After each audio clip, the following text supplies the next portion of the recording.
په نړۍ کې د لسو هیوادونو شتمن کرکټ بورډونه. سلامونه ګرانو دوستانو، زه عبدالرحمن درمان یم له یوې بلې نوې ویډیو سره.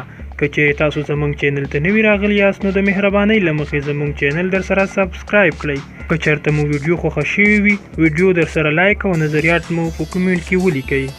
په نړۍ کې د لسو هیوادونو شتمن کرکټ بورډونه. کرکټ لوبه اوس په نړۍ کې ډیره مشهوره لوبه ده چې د همدې لوبې څخه ډیری کرکټ بورډونه زیات عواید ترلاسه کوي. د دې لوبې ډیری مینوال زیات وخت د کرکټ په لوبه تیروي. یا د کرکټ نړیواله شورا هر کال کرکټ بورډونو ته په ICC میلیونونه پیسې ورکوي چې د همدې پیسو له لارې هغوی مختلف سیریزونه، کورنۍ لوبې، ټورنمنټونه او دې ته ورته نورې سیالۍ په لاره اچوي. د کرکټ ایډیټور په نامه یوې هندي ورزشي ویبپاڼې په یوې تازه لیکنه کې 10 هغه کرکټ بورډه په ډاګه کړي دي چې په نړۍ کې ډیر شتمن دي. د دې بورډونو څخه د هندوستان، پاکستان، سویلي افریقا، انګلستان، بنگلادیش، سریلانکا، زیمبابوې، استرالیا، ویسټ انډیز او نیوزیلینډ کرکټ بورډونه شامل دي. لومړی هندوستان. په دې لیست کې هندوستان په لومړي ځای کې دی. د دې هیواد کرکټ بورډ له ځان سره تر ټولو ډیرې 2.5 میلیونه ډالر لري. د هندوستان کرکټ بورډ BCCI کنټرول په همدې په لاس کې دی. د هندوستان کرکټ بورډ اداره د لومړي ځل لپاره په 1928 میلادي کال کې رامنځته شوې ده. تر دې مهاله د یادې ادارې 92 کاله کیږي چې خپل فعالیت ترسره کوي. د دې ادارې مشري د هندوستان پخوانی لوبغاړی سوراب ګنګولي کوي. دویم هیواد سویلي افریقا. په دویم ځل کې د سویلي افریقا کرکټ بورډ اداره ده چې له ځان سره 9 میلیونه ډالر لري. د سویلي افریقا کرکټ بورډ اداره د لومړي ځل لپاره په 1991 کې د یوې متحدې ټولنې لخوا رامنځته شو. د دې بورډ اوس 9 کاله کیږي. سویلي افریقا د نړیوال کرکټ نشتون پر مهال د ځینو بیلابیلو سازمانونو په مټ کورنۍ کرکټ پر مخ وړي.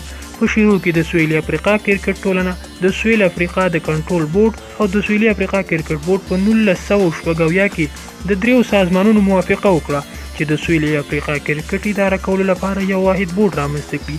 خو له دې دریو سازمانونو د ځینو مشکلاتو له امله ښه نتیجه ورنکړه. له هغې وروسته په 1991 میلادي په جون میاشت کې د سویلي افریقا کرکټ اتحادیه او د سویلي افریقا کرکټ بورډ سره یو ځای شو چې د سویلي افریقا کرکټ بورډ رامنځته کړي. یوه میاشت وروسته په 1991 میلادي جولای په 10مه نیټه سویلي افریقا د ICC بشپړ غړیتوب ترلاسه کړ. دریم هیواد انګلستان. په دریم ځای کې د انګلستان کرکټ بورډ شتون لري. دا بورډ له ځان سره 9.50 میلیونه ډالر لري چې په همدې پیسو د خپل ټیم لپاره لوبې تنظیموي. یا د انګلستان کرکټ بورډ لومړی ځل لپاره په 1990 میلادي د ECB کال کې تأسیس شو. تر دې دمه یې 30 کاله کیږي چې د ادارې خپل فعالیت پیل کړی دی او دا بورډ اوس 14 غړي لري. څلورم هیواد پاکستان. پاکستان کرکټ بورډ هغه بورډ دی چې په څلورم ځای کې دی. دا بورډ له ځان سره 55 میلیونه ډالر لري. پاکستان کرکټ بورډ د پاکستان ملي ټیم ټولي PCB لوبې او سفرونه تنظیموي. دا بورډ د لومړي ځل لپاره په 1940 میلادي کال د برطانیې امپراتورۍ د خپلواک واکمنۍ په توګه د پاکستان له تأسیس وروسته په پاکستان هیواد کې په کار پیل وکړ. په 1948 میلادي کال پورې په دې هیواد کې لوبې په غیر رسمي توګه ترسره کېدلې. کله چې د پاکستان کرکټ بورډ اداره رامنځته شوه نو په 1952 میلادي کال کې پاکستاني لوبډلې رسمي لوبې پیل کړې. پاکستان کرکټ ملي ټیم خپل لومړی ټیسټ لوبه د هندوستان کرکټ ملي ټیم په وړاندې ترسره کړه. ECB خپله د کرکټ لیګ هم هر کال ترسره کوي چې د پاکستان سوپر لیګ په نامه یادېږي. پنځم هیواد بنگلادیش. همداسې د شتمنو کرکټ بورډونو په دې لست کې بنگلادیش 5م ځای کې دی. د بنگلادیش کرکټ بورډ اداره د لومړي ځل لپاره په BCB په 1980 کال کې رامنځته شوه چې له هغه وروسته یې په 2000 کال کې د ICC لخوا بشپړ غړیتوب ترلاسه کړل. د دې ادارې مرکز په میرپور شیرای بنگلا ملي کرکټ لوبغالي ډاکا کې شتون لري. شپږم هیواد زیمبابوې. د زیمبابوې کرکټ بورډ په دې لیست کې 6م ځای لري چې له ځان سره 38 میلیونه ډالر لري. زیمبابوې کرکټ مخکې تر 2004 میلادي کال پورې د زیمبابوې کرکټ اتحادیې په توګه پیژندل کېده. د زیمبابوې کرکټ له نړیوالې شورا سره بشپړ غړیتوب لري او د زیمبابوې کرکټ ملي لوبډله اداره کوي. د نورو هیوادونو سره د ټیسټ سفرونه یوه ورځنیو او 20 اوریزو نړیوالو سیالیو تنظیم د همدې ادارې په لاس کې دی. دا اداره د لومړي ځل لپاره په 1992 کال کې تأسیس شوه. د یادې ادارې تر دې دمه 28 کاله کیږي چې خپل فعالیت مخته وړي. اووم هیواد استرالیا. استرالیا د شتمنو کرکټ بورډونو په لیست کې اووم ځای لري. دا بورډ 24 میلیونه ډالر په خپل کرکټ بورډ کې له ځانه سره لري. د استرالیا کرکټ بورډ د لومړي ځل لپاره په 1915 میلادي کال کې رامنځته شوی دی.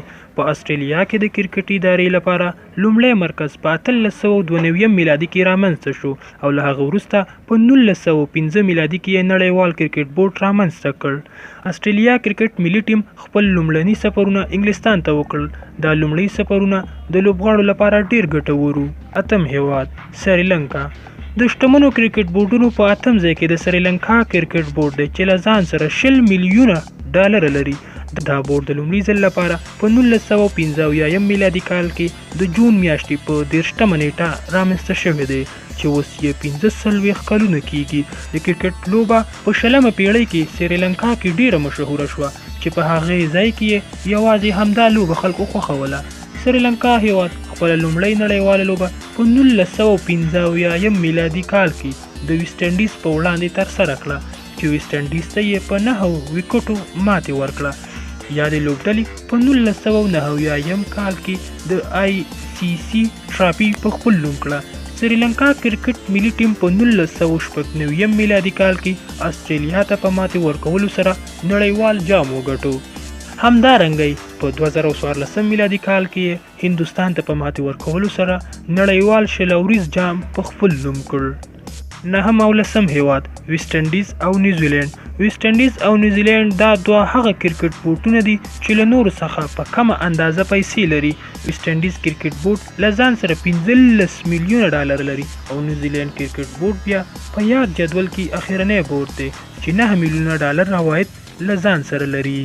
ګرانو دوستانو دا وا زموږ د نن ورځې ویډیو. که ویډیو مو خوښه شوې وي نو ویډیو در سره لایک او خپل نظرونه مو کومنټ کې پرېږدئ. که چېرته زموږ چینل ته نوي لیدونکي یاست نو د مهربانۍ له مخې زموږ چینل در سره سبسکرایب کړئ څو زموږ نوې ویډیوګانې تر تاسو لومړی در ورسیږي. تر بیا ښې چارې.